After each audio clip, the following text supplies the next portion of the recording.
Եթե ես քեզ ասեմ, որ ադամանդը իրականում կապ չունի սիրո հետ ու դա ընդամենը մարքեթինգային քայլ է, կհավատաս։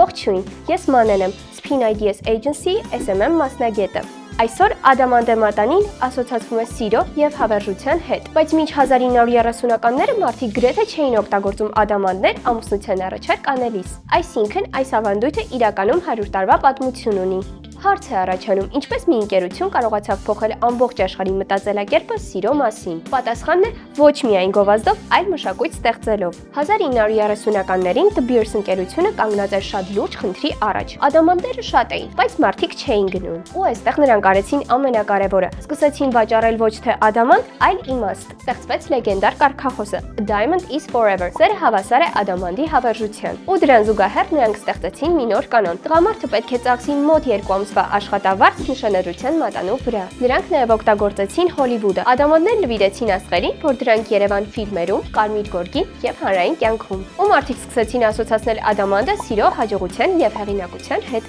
Այսպիսով մարքեթինգը դարձավ մշակույթ, իսկ մշակույթը նորմա։ Եթե քեզ հետաքրքիր է թե ոնց են ստեղծվում այսպիսի մարքեթինգային արշավներ ու դու ես ուզում ստեղծել քո բրենդի համար նման ուժեղ մարքեթինգային արշավ, ապա գիտես ուր դիմել։